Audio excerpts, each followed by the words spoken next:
अथाष्टादशः सर्गः। इत्युक्तः प्रश्रितम् वाक्यम् धर्मार्थसहितम् हितम् परुषम् वालिना रामो निहतेन विचेतसा तम् निष्प्रभमिवादित्यम् मुक्ततोयमिवाम्बुदम् उक्तवाक्यम् हरिश्रेष्ठमुपशान्तमिवानलम् धर्मार्थगुणसम्पन्नम् हरीश्वरमनुत्तमम् अधिक्षिप्तस्तदा रामः पश्चाद्वालिनमब्रवीत् धर्ममर्थम् च कामम् च समयम् चापि लौकिकम् अविज्ञाय कथम् बाल्यान् मामिहाद्य विगर्हसे अपृष्ट्वा बुद्धिसम्पन्नान् वृद्धानाचार्यसम्मतान् सौम्यवानरचापल्यात् त्वम् माम् वक्तुमिहेच्छसि इक्ष्वाकूणामियम् भूमिः सशैलवनकानना मृगपक्षिमनुष्याणाम् निग्रहानुग्रहेष्वपि ताम् पालयति धर्मात्मा भरतः सत्यवान् ऋजुः धर्मकामार्थतत्त्वज्ञो निग्रहानुग्रहे रतः नयश्च विनयश्चोभौ यस्मिन् सत्यम् च सुस्थितम् विक्रमश्च यथा दृष्टः स राजादेशकालवित् तस्य धर्मकृतादेशा वयमन्ये च पार्थिवाः चरामो वसुधाम् कृत्स्नाम् धर्मसन्तानमिच्छवः तस्मिन् नृपतिशार्दूले भरते धर्मवत्सले पालयत्यखिलाम् पृथ्वीम् कश्चरेद्धर्मविप्रियम् ते वयम् मार्गविभ्रष्टम् स्वधर्मे परमे स्थिताः भरताज्ञाम् पुरस्कृत्य निगृह्णीमो यथाविधि त्वम् तु सङ्क्लिष्टधर्मश्च कर्मणा च विगर्हितः कामतन्त्रप्रधानश्च न स्थितो राजवर्त्मनि ज्येष्ठो भ्राता पिता वापि यश्च विद्याम् प्रयच्छति त्रयस्ते पितरो ज्ञेया धर्मे च पथिवर्तिनः यवीयानात्मनः पुत्रः शिष्यश्चापि गुणोदितः पुत्रवत्ते त्रयश्चिन्त्या धर्मश्चैवात्र कारणम् सूक्ष्मः परमदुर्ज्ञेयः सताम् धर्मः प्लवङ्गमा हृदयस्थः सर्वभूतानामात्मा वेदशुभाशुभे चपलश्चपलैः सार्धम् वानरैरकृतात्मभिः जात्यन्ध इव जात्यन्धैर्मन्त्रयन् प्रेक्षसे नु किम् अहम् तु व्यक्ततामस्य वचनस्य ब्रवीमि ते न हि माम् केवलम् रोषात् त्वम् विगर्हितुमर्हसि तदेतत्कारणम् पश्य यदर्थम् त्वम् मया हतः भ्रातुर्वर्तसि भार्यायाम् त्यक्त्वा धर्मम् सनातनम् अस्य त्वम् धरमाणस्य सुग्रीवस्य महात्मनः रुमायाम् वर्तसे कामात् स्मृषायाम् पापकर्मकृत् तद्व्यतीतस्य ते धर्मात् कामवृत्तस्य वानरा भ्रातृभार्याभिमर्शेऽस्मिन् दण्डोऽयम् प्रतिपादितः न हि लोकविरुद्धस्य लोकवृत्तादपेयुषः दण्डादन्यत्र पश्यामि निग्रहम् हरियूथप न च ते मर्शये पापम् क्षत्रियोऽहम् कुलोद्गतः औरसीम् भगिनीम् वापि भार्याम् वाप्यनुजस्य यः प्रचरेत नरः कामान् तस्य दण्डो वध स्मृतः भरतस्तु महीपालो वयम् त्वादेशवर्तिनः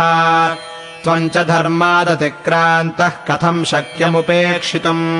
गुरुधर्मव्यतिक्रान्तम् प्राज्ञो धर्मेण पालयन् भरतः कामयुक्तानाम् निग्रहे पर्यवस्थितः वयम् तु भरतादेशावधिम् कृत्वा हरीश्वरा त्वद्विधान् भिन्नमर्यादान् निग्रहीतुम् व्यवस्थिताः सुग्रीवेण च मे सख्यम् लक्ष्मणेन यथा तथा दारराज्यनिमित्तम् च निःश्रेयसकरः समे प्रतिज्ञा च मया दत्ता तदा वानरसन्निधौ प्रतिज्ञा च कथम् शक्या मद्विधेनानवेक्षितुम् तदेभिः कारणैः सर्वैर्महद्भिर्धर्मसंश्रितैः शासनम् तव यद्युक्तम् तद्भवाननुमन्यता सर्वथा धर्म इत्येव द्रष्टव्यस्तव निग्रहः वयस्योपकर्तव्यम् धर्ममेवानुपश्यता शक्यम् त्वयापि तत्कार्यम् धर्ममेवानुवर्तता श्रूयते मनुना गीतौ श्लोकौ चारित्रवत्सलौ गृहीतौ धर्मकुशलैस्तथा तच्चरितम् मया राजभिर्धृतदण्डाश्च कृत्वा पापानि मानवाः निर्मलाः स्वर्गमायान्ति सन्तः सुकृतिनो यथा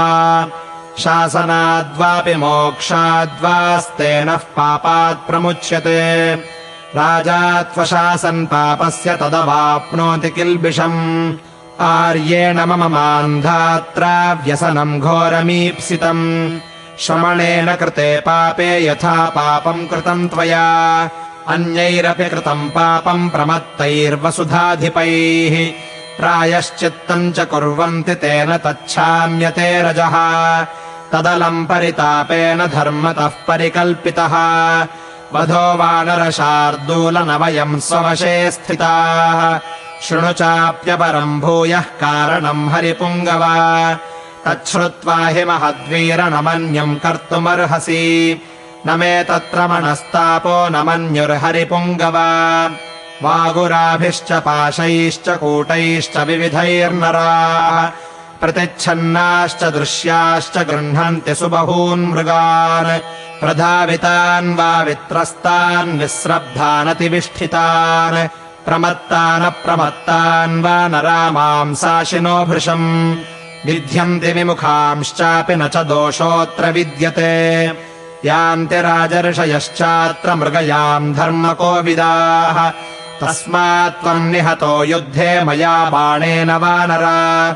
अयुध्यन् प्रतियुध्यन् वा यस्माच्छाखामृगो ह्यसि दुर्लभस्य च धर्मस्य जीवितस्य शुभस्य च राजानो वानरश्रेष्ठः प्रदातारो न संशयः तान्न हिंस्यान्न चाक्रोशेन्नाक्षिपेन्नाप्रियम् वदेत् देवा मानुषरूपेण चरन्त्येते महीतले त्वम् तु धर्ममविज्ञाय केवलम् रोषमास्थितः विदूषयसि माम् धर्मे पितृपैतामहे स्थितम् एवमुक्तस्तु रामेण वाली प्रव्यथितो भृशम् न दोषम् राघवे दध्यौ धर्मेऽधिगतनिश्चयः प्रत्युवाच ततो रामम् प्राञ्जलिर्वानरेश्वरः यत्त्वमात्थ नरश्रेष्ठ तत्तथैव न संशयः प्रतिवक्तुम् प्रकृष्टे हि नापकृष्टस्तु शक्नुयात् यदयुक्तम् मया पूर्वम् प्रमादाद्वाक्यमप्रियम् तत्रापि खलु माम् दोषम् कर्तुम् नार्हसि राघव त्वम् हि दृष्टार्थतत्त्वज्ञः प्रजानाम् च हिते रतः कार्यकारणसिद्धौ च प्रसन्ना बुद्धिरव्यया मामप्यवगतम् धर्माद्यतिक्रान्तपुरस्कृतम् धर्मसंहितया वाचा धर्मज्ञपरिपालय बाष्पसमृद्धकण्ठस्तु वाली सार्तरवः शनैः उवाच रामम् सम्प्रेक्ष्य पङ्कलग्न इव द्विपः न चात्मानमहम् शोचे न ताराम् नापि बान्धवान् यथा पुत्रम् गुणज्येष्ठमङ्गदम् कनकाङ्गदम् समर्मादर्शनाद्दीनो बाल्यात् प्रभृति लालितः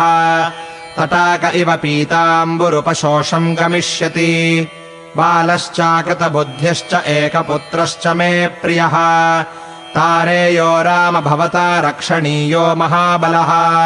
सुग्रीवे चाङ्गदे चैव विधत्स्वमतिमुत्तमाम् त्वम् हि गोप्ता च शास्ता च कार्याकार्यविधौ स्थितः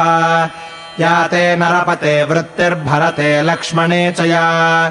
सुग्रीवे चाङ्गदे राजंस्ताम् चिन्तयितुमर्हसि मद्दोषकृतदोषाम् ताम् यथा ताराम् तपस्विनीम् सुग्रीवो नावमन्येत तथावस्थातुमर्हसि त्वया ह्यनुगृहीतेन शक्यम् राज्यमुपासितुम् त्वद्वशे वर्तमानेन तव चित्तानुवर्तिना शक्यम् दिवम् चार्जयितुम् वसुधाम् चापि शासितुम् त्वत्तोऽहम् वधमाकाङ्क्षन् वार्यमाणोऽपि तारया सुग्रीवेण सह भ्रात्रा द्वन्द्वयुद्धमुपागतः इत्युक्त्वा वानरो रामम् विरराम हरीश्वरः सतमाश्वासयद्रामो वालिनम् व्यक्तदर्शनम् साधु सम्मतया वाचा धर्मतत्त्वार्थयुक्तया न सन्तापस्त्वया कार्य एतदर्थम् प्लवङ्गमा न वयम् भवता चिन्त्यानाप्यात्मा हरिसत्तमा वयम् भवद्विशेषेण धर्मतः कृतनिश्चयाः दण्ड्ये यः पातयेद्दण्डम् दण्ड्यो यश्चापि दण्ड्यते कार्यकारणसिद्धार्थावुभौ तौ नावसीदतः तद्भवान् दण्डसंयोगादस्माद्विगतकल्मषः गतः स्वाम् प्रकृतिम् धर्म्याम् दण्डदिष्टेन वर्त्मना त्यज शोकम् च मोहम् च भयम् च हृदये स्थितम् त्वया विधानम् हर्यग्र्य न शक्यमतिवर्तितुम् यथा त्वय्यङ्गदो नित्यम् वर्तते वानरेश्वर तथा वर्तेत सुग्रीवे मयि चापि न संशयः स तस्य वाक्यम् मधुरम् महात्मनः समाहितम् धर्मपथानुवर्तितम् निशम्य रामस्य रणावमर्दिनो वचः सुयुक्तम् निजगादवानरः शराभितप्तेन विचेतसा मया प्रभाषितस्त्वम् यदजानता विभो इदम् महेन्द्रोपमभीमविक्रमप्रसादितस्त्वम् क्षम मे नरेश्वर इत्यार्षे श्रीमद् रामायणे वाल्मीकीये आदिकाव्ये किष्किन्धाकाण्डे 18 सर्गः।